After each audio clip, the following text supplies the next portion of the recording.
E aí, pessoal, estamos aqui com a enxadrista, professora, escritora, Natália Baccarin. Tudo bem, Natália? Tudo bem, oi Eudebs, oi pessoal.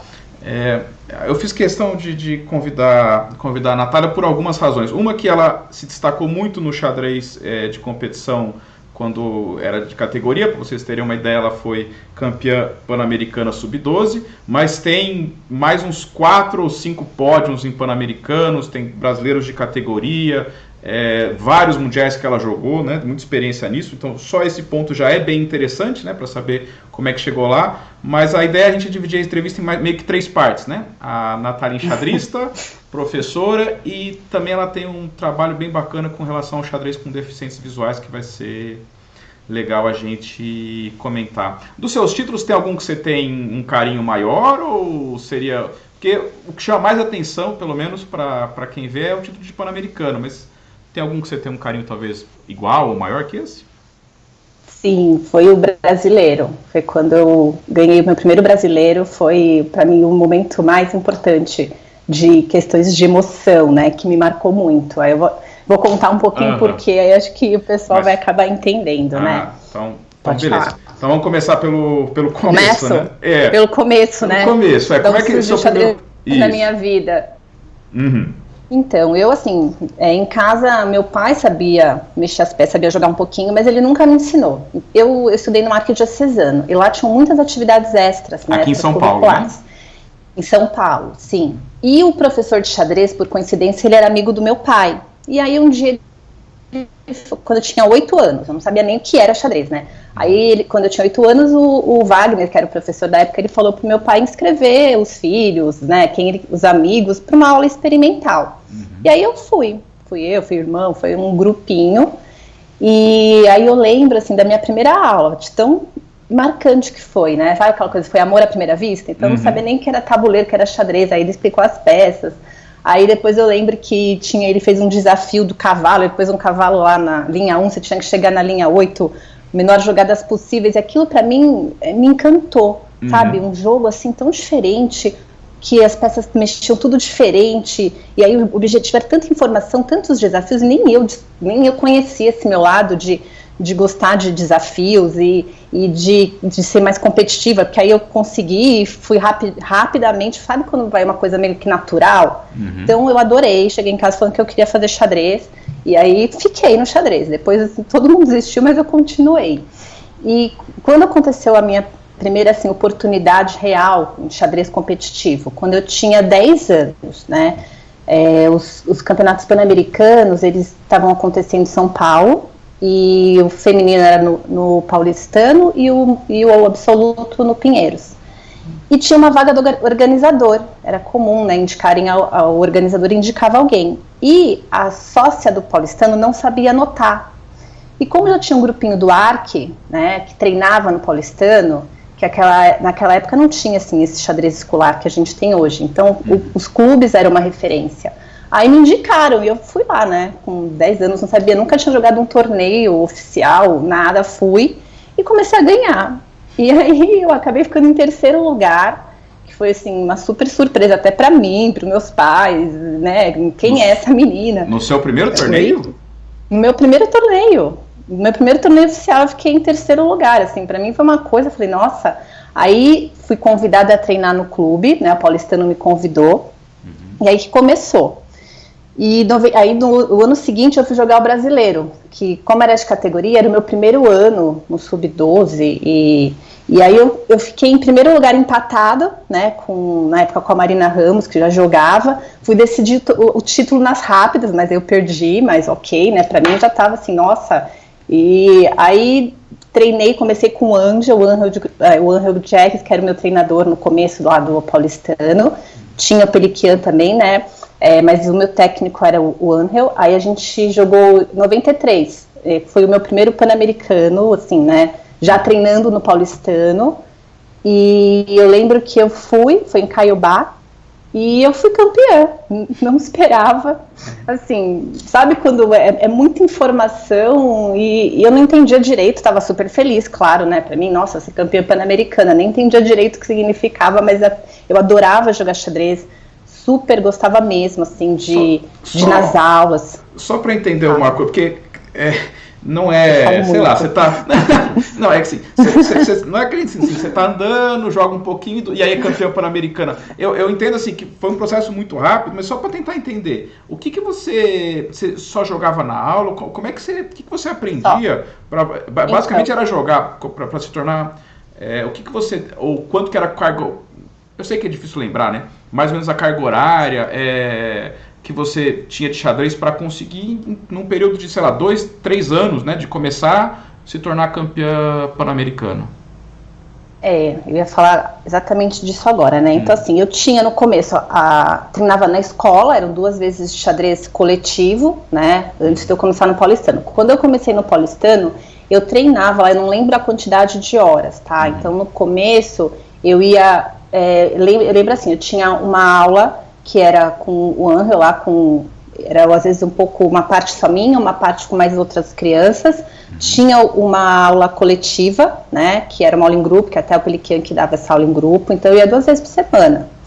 Em casa, eu era muito pequena, né, 11 anos, para pegar livro, e não era essa facilidade que hoje a gente tem de ChessBase, plataforma, acesso à informação super fácil, eu tinha que pegar o tabuleiro, o livro, então assim, sozinha eu tinha muita dificuldade. O que eu fazia? Eu estudava combinação, né, então eu tinha os meus diagraminhas de fazer exercício de combinação, e aí assim, também... Aí quando eu fui jogar o Pan-Americano em 93, eu tinha tido 1 ano de treino, né, não era um treino assim tão intenso, mas eu ia também bem tranquila, e eu jogava no clube, jogava na escola, mas não era uma carga de treino muito, muito alta, né, então tanto que para mim foi uma super surpresa quando eu virei campeã pan-americana tão nova, tão rápido.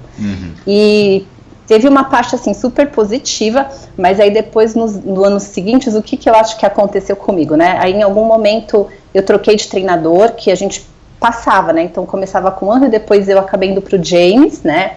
James Mann de Toledo, que foi quem eu fiquei a maior parte da minha carreira, que me deu uma super base de xadrez. E aí eu comecei a treinar e aí mudou um pouquinho. Então eu ia toda sexta-feira pro paulistano, eu ficava lá da 1 às 4, então a gente treinava bastante e continuava com a aula em grupo. Em casa o que eu fazia? Eu fazia o livro do Bock, lembra era o meu preferido, eu adorava aquele livro, fiz 1001 combinações, mas aquela carga de ler livros sozinha, eu tinha dificuldade, eu precisava de auxílio do técnico mesmo, eu precisava de lição de casa, eu precisava de um direcionamento, tá? Então, assim, eu estudava bastante combinação.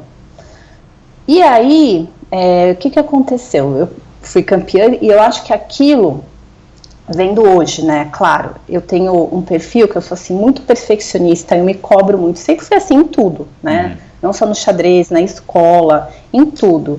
E eu falo assim, eu comecei a carreira, assim, muito no auge, e terminei a minha carreira de enxadrista no auge. O meio do caminho foi um pouco conturbado, né? Porque eu pensava assim, estudando tão pouco, eu já fui tão campeã, por que agora que eu estudando eu vou ser campeã? Eu acho que ligou alguma chavinha em mim que eu achava que eu queria ser campeã brasileira, e eu comecei a querer muito, sabe? Quando você põe uma pressão, um objetivo, e eu não conseguia, assim.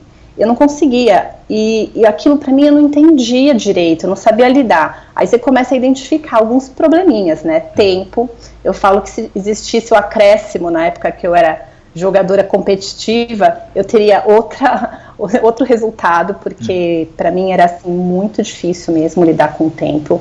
Sempre estava apurada. Você ia me procurar, eu sempre era uma das últimas a acabar a partida, sabe? Então, claro, não é um problema só meu, com certeza, mas era muito forte, eu tinha dificuldade em jogar rápido. É questão emocional também, né? Eu acho, Debs, que colocar uma pressão, eu era muito nova, e aquilo só ia virando uma bola de neve, né? Então, assim, os meus pais nunca me cobraram, eu me cobrava. Outra coisa que eu acho importante também, que faltou um pouco para mim, é a prática, né? A gente estuda, mas a gente tem que jogar torneios, tem que treinar, tem que praticar, porque aí você consegue aprender mais com seus erros. Eu era aquela pessoa que não gostava de perder, eu era super competitiva, mas era uma coisa comigo mesma. Eu nunca me importava quem sentava do outro lado, sabe? Eu jogava contra as peças, não tinha aquele medo de jogar com alguém, ou querer muito ganhar de alguém. Eu queria ganhar a partida, não importava quem estava do outro lado, né? Então, eu acho que esse meu lado perfeccionista me atrapalhou um pouco, de não conseguir jogar rápido. E enfim, né? Tive muitas frustrações de campeonatos que era para eu ganhar, sabe, aquelas coisas, precisava empatar, perdia, e não é que, é como se tivesse um bloqueio, assim, que eu lembro de um Pan-Americano que eu precisava empatar para ser campeã, eu anotei um lance na planilha e eu fiz outro no tabuleiro, sabe, e aí provavelmente quem está aqui assistindo já deve ter me visto chorar em algum torneio de categoria, porque eu tinha essa característica, né, o que acontecia comigo, eu consigo entender. Eu acho que é importante a gente entender que tem dois tipos de choro. O meu, claro, sempre vai ter um pouco de frustração, mas no meu caso era uma questão assim de desabafo. Sabe quando assim acabava a partida e eu via tão intensamente aqueles lances no tabuleiro que quando acabava a partida era como se tivesse uma descarga, eu precisava pôr para fora de alguma maneira para seguir para a próxima, e eu jogava, eu tinha uma super garra, isso é uma coisa que eu não desistia, eu procurava todos os recursos, mas, enfim, com pouco tempo, eu falo, não adianta você fazer uma partida linda e pendurar o tempo, né, porque você perde também, então isso eu acho uma coisa que me atrapalhou bastante. Que mais? Também tiveram alguns livros que eu li, que eu gostei muito, que foi o Tática Moderna, de Pacman, né, estudei estratégia moderna com o James, mas acho que eu tinha uns 15 anos, talvez, eu li esses livros também que eu gostei bastante. Não, acho que deu para ter uma noção clara. Uma noção? Assim, você, pelo que assim, a parte tática você conseguia e gostava de ver sozinha, talvez outras questões Sim. mais... Acho que é até mais comum, a parte de leitura, a parte mais abstrata de estratégia acaba sendo mais difícil para a criança de um modo geral. Agora, Sim. esse negócio do nervosismo é algo super interessante. Eu lembro o primeiro Pan-Americano que eu joguei, eu já não era tão novinho, mas eu lembro que acabava a rodada, você achava tranquilamente uma meia dúzia de crianças chorando. E era uma coisa que eu não tinha consciência, eu achei bastante interessante. E depois é um pouco do que você está falando, né? Nem sempre é só a frustração. Eu acho isso muito interessante. Como é que foi lidar com isso conforme você foi ficando, enfim, amadurecendo? Ou era algo assim, que realmente era meio... não sei, eu quero falar orgânico, mas a palavra não é essa, assim, vinha, não tinha jeito, você sabia o que estava acontecendo, mas não tinha muito como controlar. É muito difícil, para mim foi muito difícil, porque é uma questão assim, emocional, é uma coisa inconsciente, né, eu sabia, assim, você lá, não, eu vou tranquilo, eu vou fazer meu melhor, mas de repente quando você via que você tinha tudo assim para ganhar e não conseguia, sabe quando vem toda uma carga assim, e você vai reviver tudo novamente, mais intenso, então para mim era muito difícil, mas ao mesmo tempo, eu aprendi muito eu sempre fui uma jogadora que eu sempre respeitei, sabe aquela coisa de subestimar? Isso pra mim não existia, não importava quem estava da minha frente, eu sempre respeitei, porque às vezes a pessoa fala, joga mal, mas assim, pode jogar mal, mas pode fazer a partida da vida comigo, então não tinha isso, era um lance por vez, era uma partida por vez, sabe, eu sempre respeitei muitos adversários, sempre tive muita simpatia, porque como eu sabia o quanto doía em mim perder, quando eu ganhava eu ficava feliz por mim, mas eu tinha uma coisa que eu ficava meio que triste pela pessoa, ainda mais quando eu jogava com uma amiga, sabe, que era muito difícil, mas é uma coisa assim super importante, que desde o meu primeiro Pan-Americano, assim, torneio oficial, eu já sabia muito bem separar, meus pais me deram uma base muito boa disso, meus técnicos, entendeu? Tabuleiro é uma coisa, acabou, segue a vida normal, continua amiga, não tem que saber separar muito bem essas coisas, né? E assim, essa questão, voltando na questão do tempo, da intensidade das emoções, eu lembro assim, algumas histórias me marcaram, né? Quando eu estava disputando um brasileiro, que se eu ganhasse eu já era praticamente campeã. E aí eu entrei num apuro de tempo, sabe, porque antes era assim, 1 hora para completar 23 lances, depois mais 1 hora nocaute. Então, geralmente eram 4 horas de partida, e eu ficava quase praticamente sempre às 4 horas. e eu tava num apuro para completar o 23º lance. Fiz o lance, aí sabe quando você respira? Aí eu olhei assim, o tabuleiro tinha pendurado uma peça, mas não era em um, tinha que ver uma combinação, né? E eu também não gostava de plateia, de público vendo minhas partidas, mas eu acabei aprendendo, né, a conviver. Aí eu olho de cantinho de olho, assim, eu vejo tá lá o Pelican e o James. Aí eles até saíram, foram sentar na arquibancada lá do ginásio.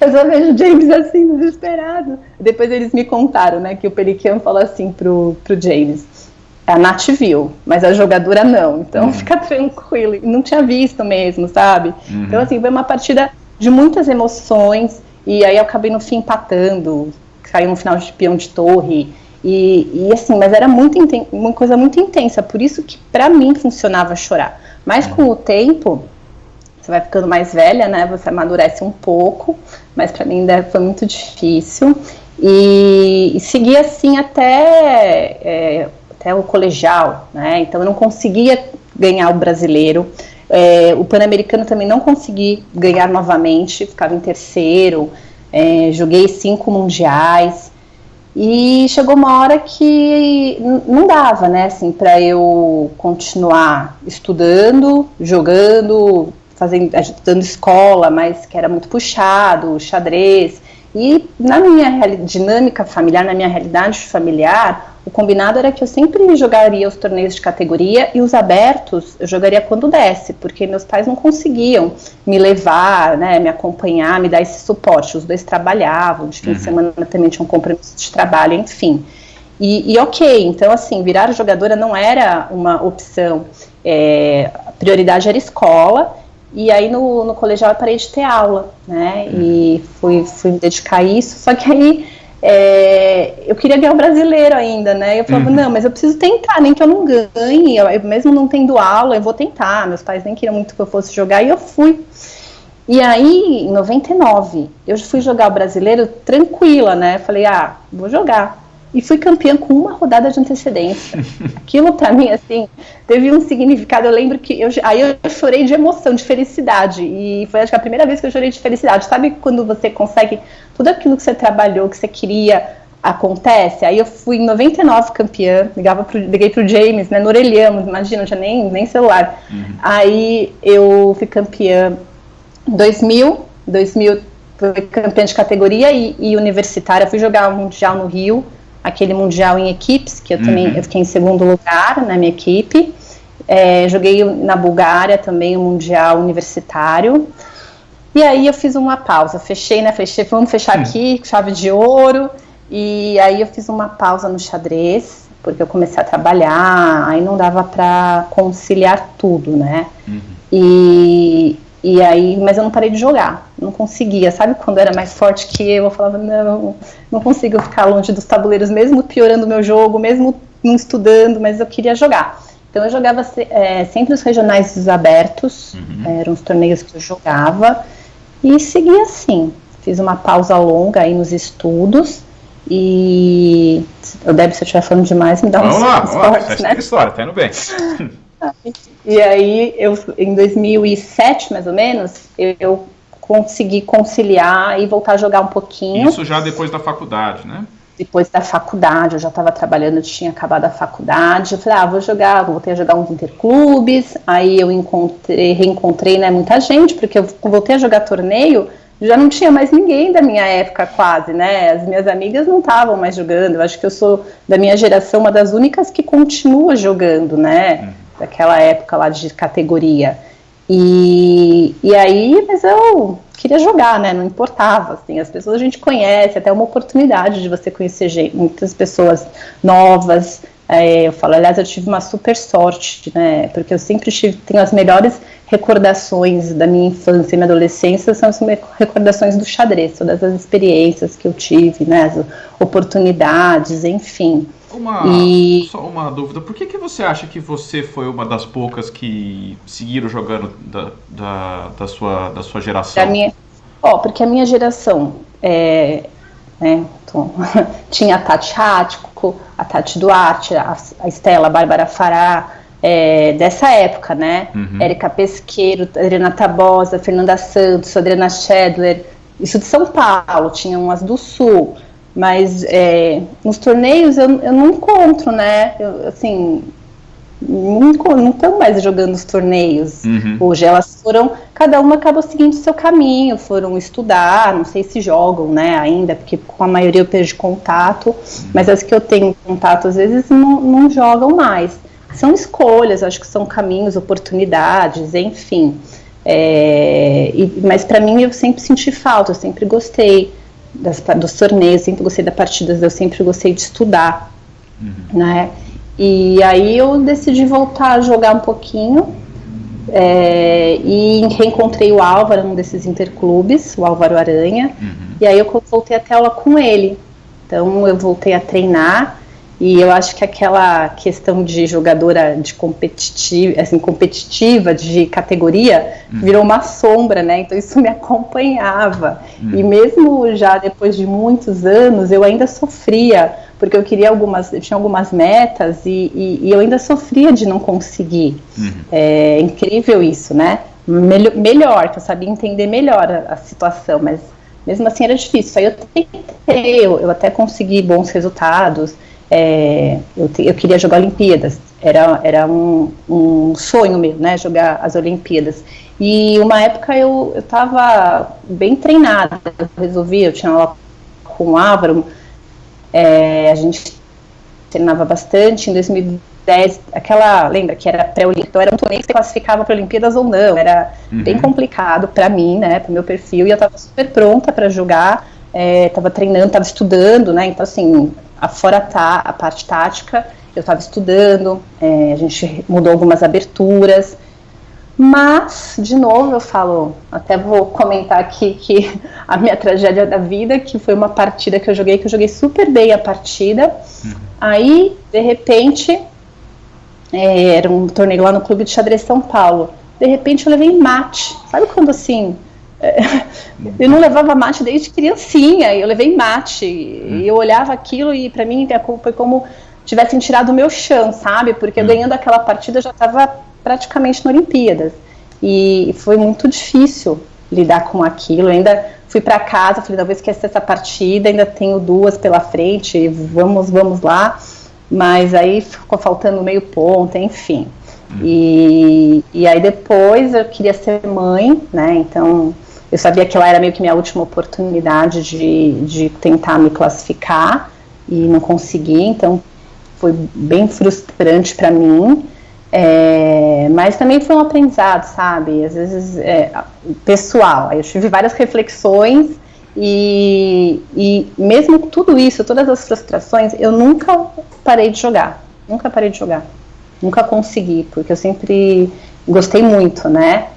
E aí eu fui ser mãe, minha segunda pausa, tive 2 filhos maravilhosos, e foi uma experiência incrível, mas quando eles já estavam um pouquinho maiores, eu resolvi voltar a jogar, e eu fui jogar um amador em 2015, joguei um brasileiro amador. E aí eu falei, não, preciso estudar, eu sempre precisava de técnico, né, eu não sou aquela pessoa autodidata, não sou, eu faço a minha parte, mas eu preciso de alguém sempre me auxiliando. Aí eu fui treinar com o Leitão, e eu lembro que ele pegava lá as minhas partidas, né, minhas aberturas, ele falou, não, Nath, a gente vai... Praticamente era assim, eu só vou te dar aula se você trocar tudo que você joga, combinado?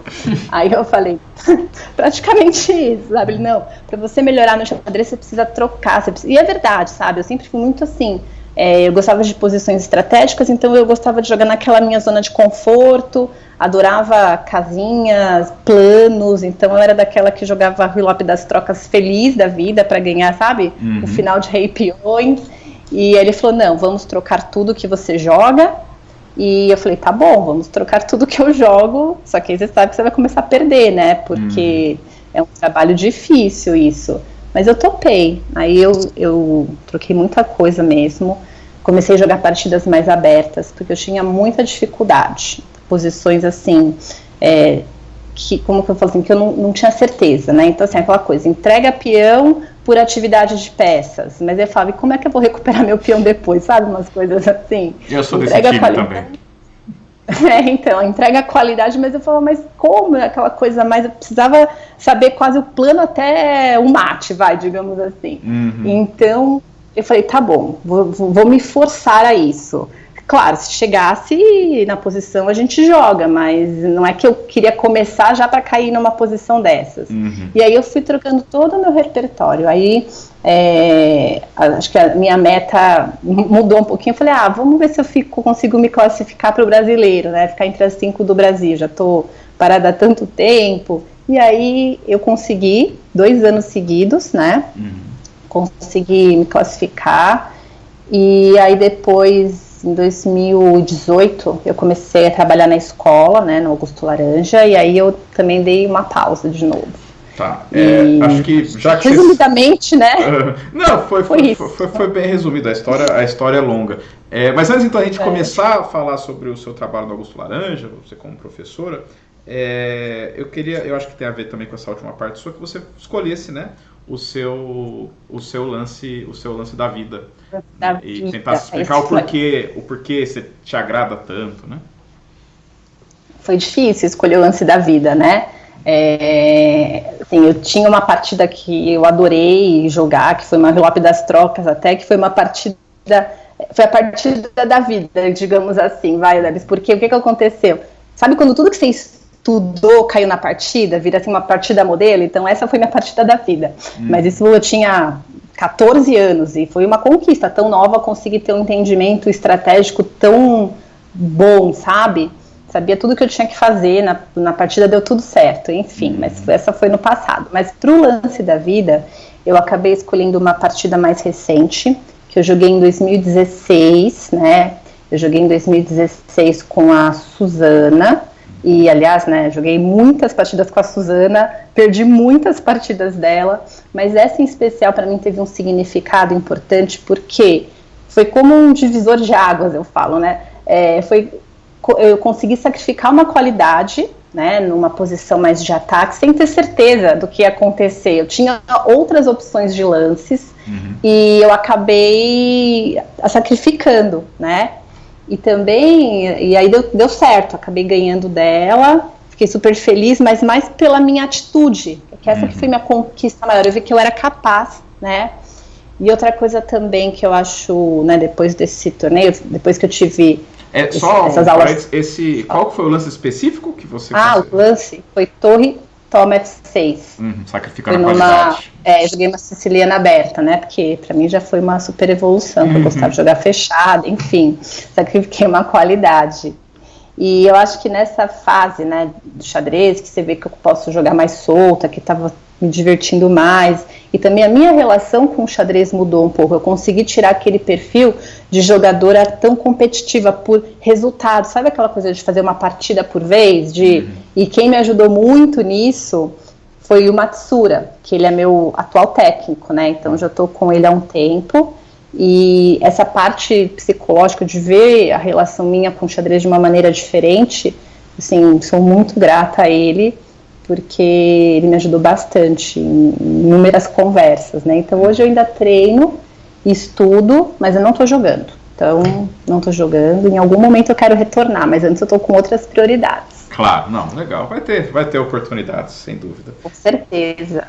Agora vamos lá, dar um break na Natália Enxadrista e falar como é que começou essa oportunidade, como é que exatamente é o seu trabalho, essa ideia de organizar material didático, eu acho que é sensacional, porque ajuda muito, né, a criança ter ali o visual, né, para aprender. Então, pode contar um pouquinho a respeito. Vamos começar agora, então, né, mais ou menos, eu com 18, 19 anos, eu acho, eu comecei a ter contato com aulas de xadrez para criança, né? Eu fui voluntária numa ONG um período, e eu comecei a me interessar, sabe? Porque eu vi que eu gostava, que eu tinha jeito, e em 2010, mais ou menos 2011, eu apresentei lá um projeto para o Gracinha, né? O Colégio Gracinha, e eu trabalhei lá 2 anos com atividade extracurricular. E numa das minhas, mas aí depois eu tive os filhos, parei também. E quando eu voltei em 2015 para o xadrez, O que aconteceu? Eu fui jogar Brasileiro Amador e eu vi que tinham cegos jogando, né? Tinham deficientes visuais. E aquilo me intrigou. Eu falei, nossa, que legal. Quando eu jogava não era assim. E eu conhecia alguns e eu fiquei intrigada. E aí, né, também, 2015 isso. Eu fui conhecer, que depois a gente vai, na terceira parte da entrevista a gente vai falar mais sobre isso. Mas eu fui conhecer e acabei virando professora deles. Então eu já estava dando aula de xadrez para esse grupo. Aí em 2018 apareceu essa oportunidade de eu ser professora do Augusto Laranja curricular, né? Então eu falei, eu aceitei. E aí o Álvaro já era o treinador da equipe de treinamento, me falou do projeto. Eu já conhecia um pouquinho antes do projeto, eu conheci em 2017, que eu acompanhei a escola no Brasileiro Escolar, e então eu fiquei conhecendo o projeto e eu fiquei encantada, né, porque o Gustavo, ele super investiu, assim, no xadrez, dá uma importância, uma prioridade que é muito bacana. Então, eu já falei, nossa, que demais, uma escola com xadrez curricular, ainda tem equipe de treinamento, era um pouco aquela vida que eu tinha, que eu vivenciei no paulistano, né? Só que na escola, porque o xadrez escolar cresceu muito. Aí em 2018 apareceu essa oportunidade de eu virar professora do curricular e eu fui. Mas é bem diferente, eu falo, é bem desafiador, porque uma coisa é você dar aula no extracurricular, que são grupos pequenos, outra coisa é você pegar uma turma de 25 crianças, né, 20, 25, onde você tem crianças que não gostam de xadrez, crianças que gostam, os níveis são muito diferentes, e aí o que aconteceu? Em 2018 eu comecei a fazer assim, um diagnóstico, porque a escola não adotava um material didático, né, e aí eu comecei a fazer um diagnóstico do conhecimento de cada turma, porque lá o xadrez ele começa no primeiro ano e vai até o quinto, então todo o Fundamental 1 eles têm xadrez, uma vez por semana, 50 minutos de aula.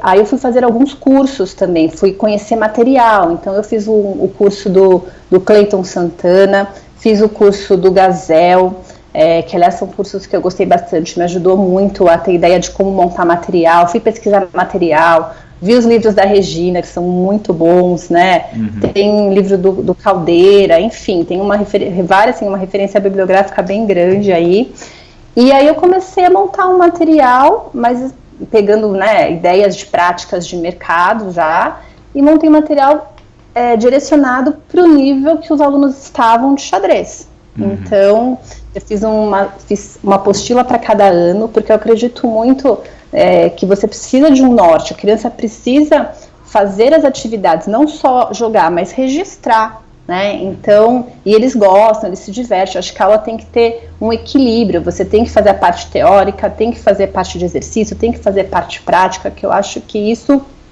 faz com que eles aprendam mais, né? E aí aí em 2019 eu adotei as apostilas, e depois, quando o Álvaro foi lá para a Rússia, né, ele voltou e a gente conversou novamente para mudar algumas coisas na questão da metodologia de ensino, que a gente está seguindo bastante como os russos ensinam, né? Tanto que esse ano, o que a gente fez de diferente...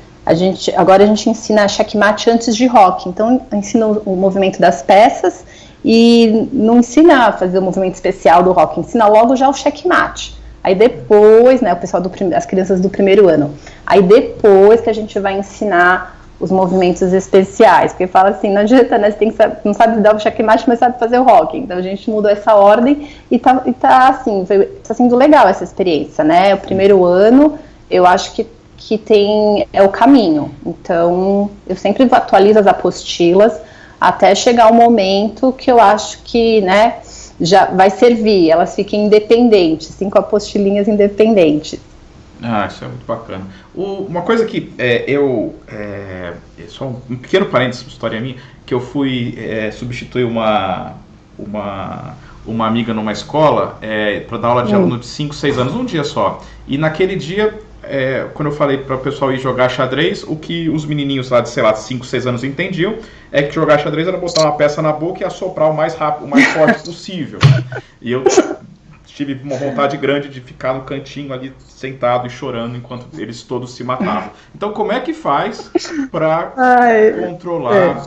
Assim, exatamente, tem a criança que gosta, uma coisa é dar aula pro menino que realmente já gosta do jogo, níveis diferentes, e assim, e aquele que não gosta do jogo ou gosta muito pouco, como é que faz para gerir, vamos dizer assim, uma classe dessa?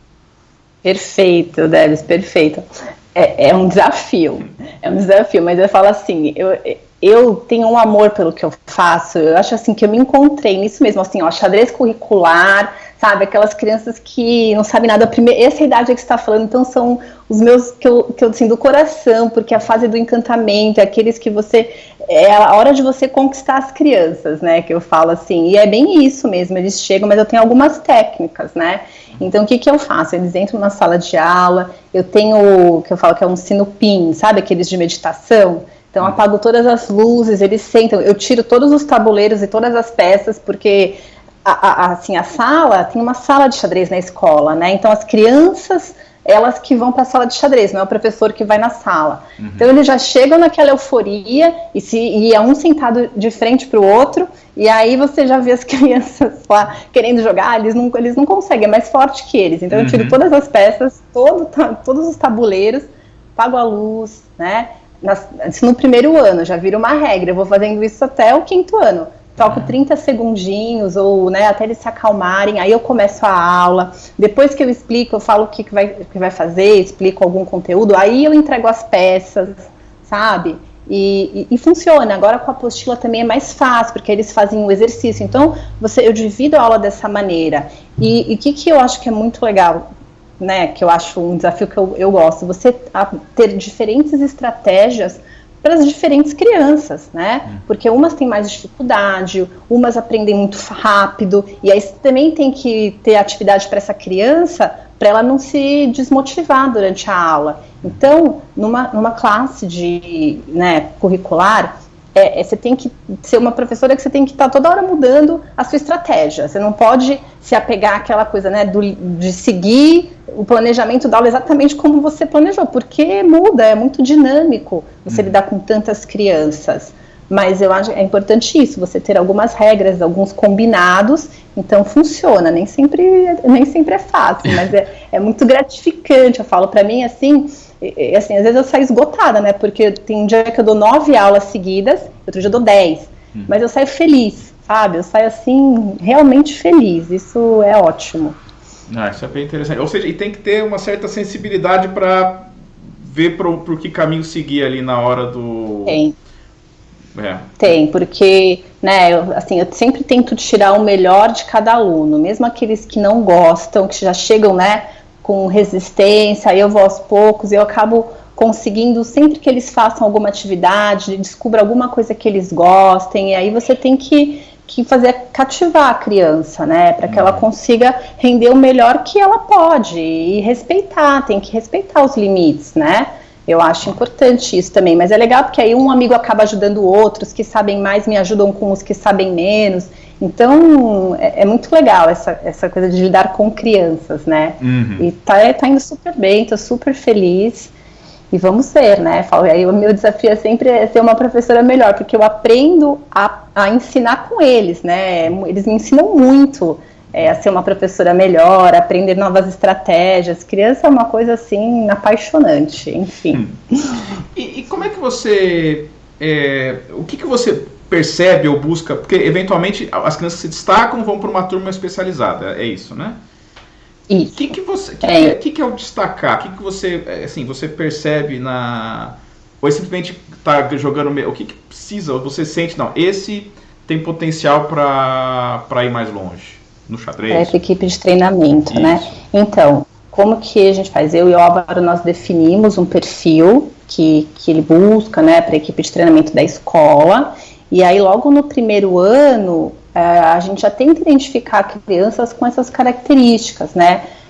Então você tem aquela criança que tem mais foco, que é mais concentrada, que tem um raciocínio lógico muito rápido, muito bom, e assim, um certo tempo, envolve toda uma equipe para olhar para essas crianças, para entender, né, a dinâmica, até a questão emocional, a gente tem uma preocupação, tem que ser uma criança que goste de competir, mas quando é muito, né, como é meu caso, então eu falo, às vezes, por eu ter passado por tudo isso, eu consigo até, como eu falo assim, até dar um apoio maior, porque eu sei o que é, eu vivenciei isso. Então, hoje eu agradeço até por todas as experiências, as frustrações que eu tive, porque eu acho que me faz uma professora melhor, sabe? Me faz uma pessoa melhor, que eu consigo entender melhor o sentimento dos outros.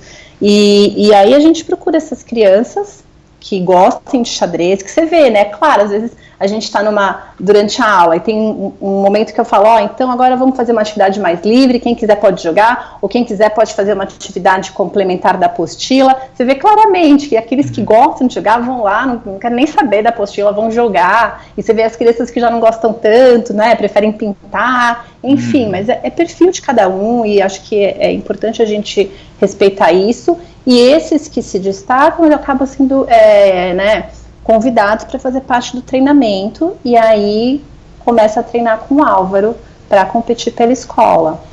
E só para terminar esse assunto especificamente, o que a Natália de hoje, você acha que poderia ajudar se a Natália com seus 10 anos estivesse frequentando o Augusto Laranja? Você acha que teria alguma dica, alguma coisa, ou você seria aquilo lá, competitivo, e teria todas aquelas emoções? Como é que você acha que daria para melhorar isso, vamos dizer assim? Daria, né? Eu falo, se eu tivesse toda a experiência, a sabedoria que eu tenho hoje, mas é difícil você, como criança, entender, né? Até os adultos falam, né? Mas é difícil você assimilar, mas o que eu acho que é importante? A gente tentar fazer um exercício de autoconhecimento, né? Então, assim, sabe aquele momento de parar e refletir, o que você quer de verdade? Então, quero ganhar o brasileiro. Como que nós vamos fazer para... Mas não é só você tem que entender que os outros também querem, né? Então, assim, o que você vai fazer? Você vai se esforçar? Vou fazer um treinamento do quanto cabe na sua rotina, né? Mas às vezes tentar de alguma maneira não se pressionar tanto, né? Acho que é importante você ter conversas até para você entender o quanto aquilo é importante para a criança, ou o quanto você está se colocando uma pressão, e conversar. Eu acho que a questão, quanto mais você conversa, mais aquilo, eu acho que vai saindo do inconsciente, né? E você consegue dividir com alguém tudo aquilo. Então, eu acho que é super importante isso, e também não pôr metas muito assim, intensas, né? Então, às vezes, dependendo do perfil, no meu caso, eu não poderia ter metas assim tão, quero ser campeã. Não, eu tinha que mudar em algum momento da vida, né? Por mais que seja difícil isso, mas você tem que começar a encarar de outra maneira. Mas eu acho que é isso. É ter consciência do quanto você está se esforçando, do que se você está fazendo tudo que você pode. Eu sei, hoje aqui eu não estava fazendo tudo que eu podia, né? Dentro da minha realidade, sim, mas teria que jogar mais. Eu acho que são 3 pilares importantes: o treino, que é o principal, prática, eu acho que é importante praticar, porque não adianta treinar se você não coloca em prática, né? E o emocional. Então, cuidar dessas 3, entender que aquilo é importante, mas não é o mais importante, de repente, né, fazer alguma pressão. Isso, eu falo assim, eu não me arrependo de nunca ter parado, mesmo de tudo que eu tive de frustração. Meus pais falam assim, você para a hora que você quiser, mas eu não queria parar, então eu segui jogando, e ainda vou voltar, né, em algum momento aí. Tá feita a promessa.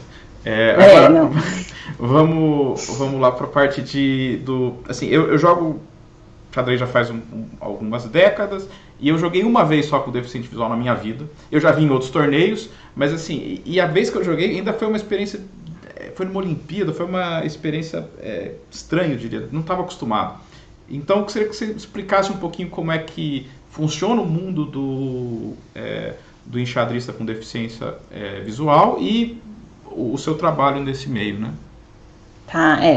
Então, eu conhecia, como eu falei, lá em 2015, e aí eu fui atrás de conhecer onde eles treinavam, e aí eu conheci o KDV, que é o Centro de Apoio ao Deficiente Visual, é uma ONG, né, então, que eles têm todo um auxílio para deficientes visuais, parte de mobilidade, tem aula de pilates, karatê, tem inclusão digital, eles têm, assim, muitas opções, tem dança de salão, tem o xadrez, né, e eu fui lá para conhecer.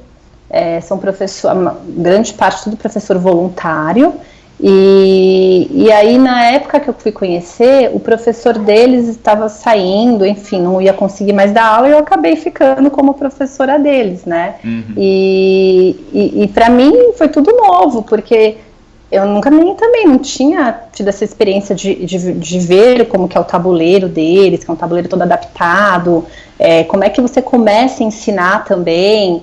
E aí o que acontece? Para eles, você primeiro, é importante conhecer todo o tabuleiro, então você tem que saber notação algébrica super bem, antes até de saber o movimento das peças, tudo, porque é tudo falado, né?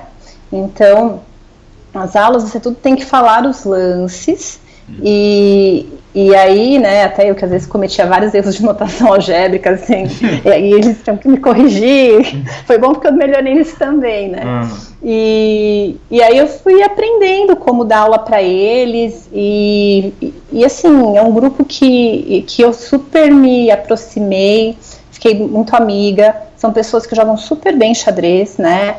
Então, lá no KDV hoje você tem o Sidney Silvestre, que foi campeão paulista, tem a Glenda, campeã brasileira, Vinícius Riccieri, campeão pan-americano, foi campeão também, acho que brasileiro. E eu nem sabia, então eles têm uma federação deles. Aí eu fui conhecer um pouquinho mais, tem os torneios deles, eles jogam, assim, alguns jogam, né, torneios com a gente, mas são poucos ainda, jogaram o amador, tudo.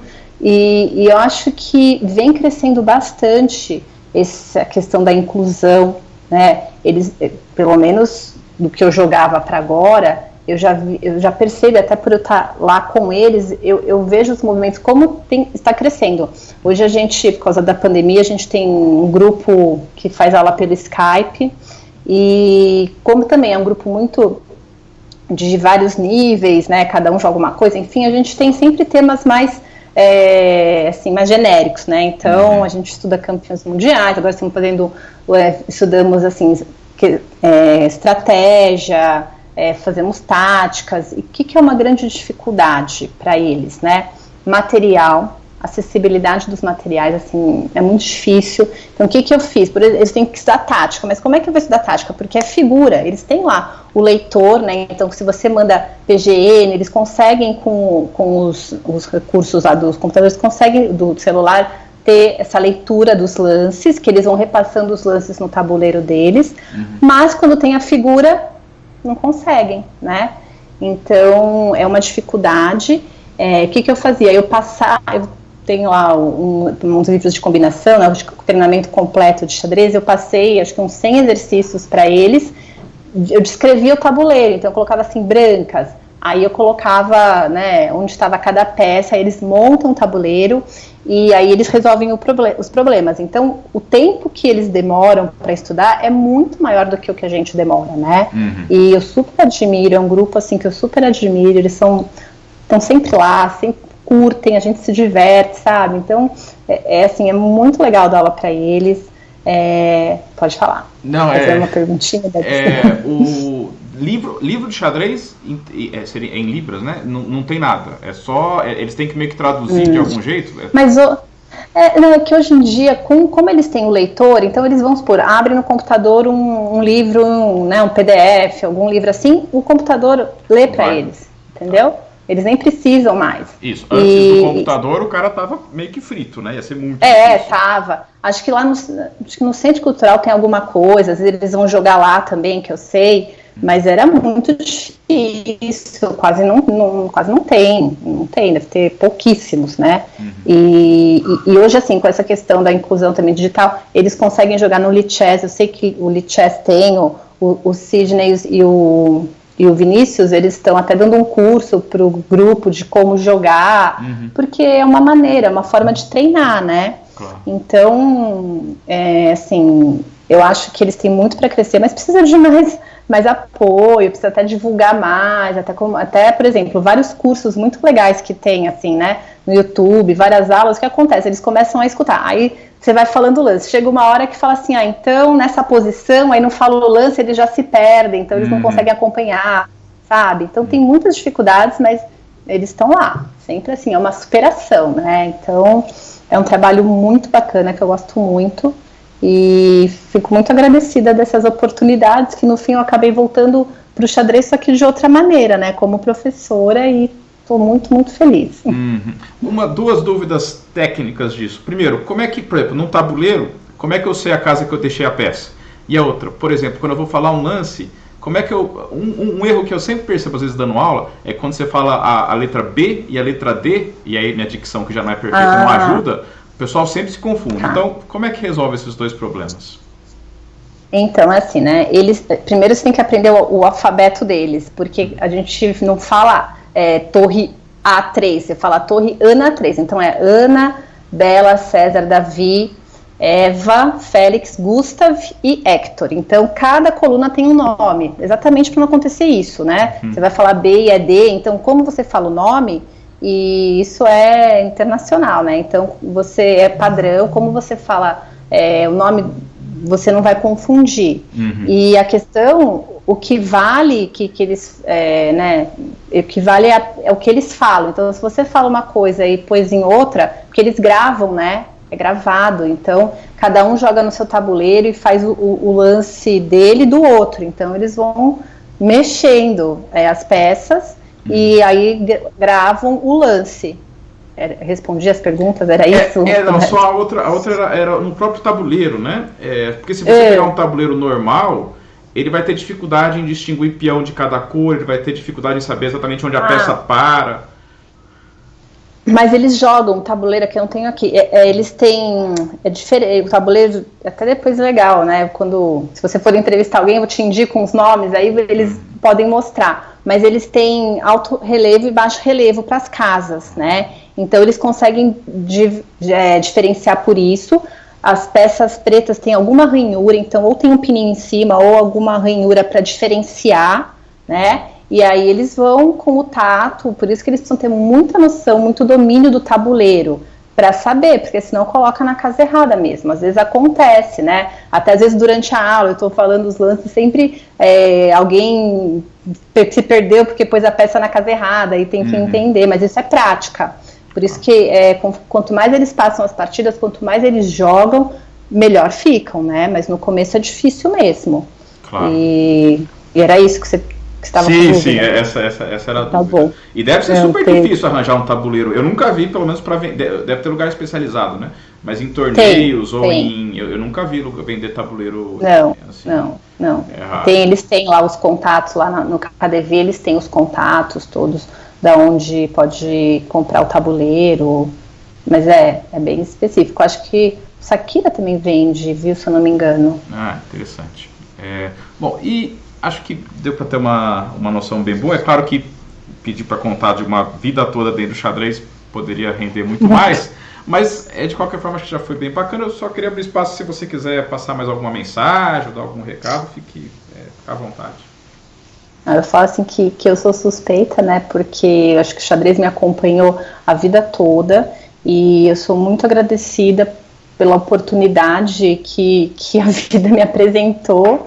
E para os que estão começando, para as crianças que jogam categoria e tudo mais, eu acho que é uma experiência super saudável, que tem muito mais a ganhar do que, né, sofrer, mesmo quando a gente fica triste, eu acho que faz parte. Acho que é importante a gente aprender com a derrota, encarar de outra forma. Acho que hoje eu encararia diferente, veria como uma oportunidade de aprender, de melhorar meu jogo, né? E é isso.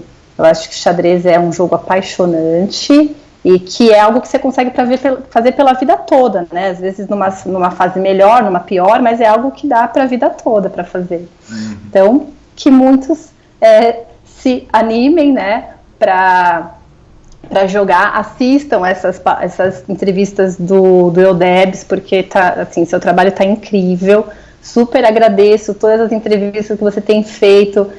Foi uma oportunidade de relembrar histórias que nem eu me lembrava mais, sabe? Então está sendo, acho que o seu trabalho está incrível. Super parabéns, Odalis, muito sucesso. Obrigada demais pelo convite. Desculpa se falei demais, realmente é muita história para falar em pouco tempo, é muita emoção para falar em pouco tempo. Não. Tá bom? Bom, obrigado pelas palavras.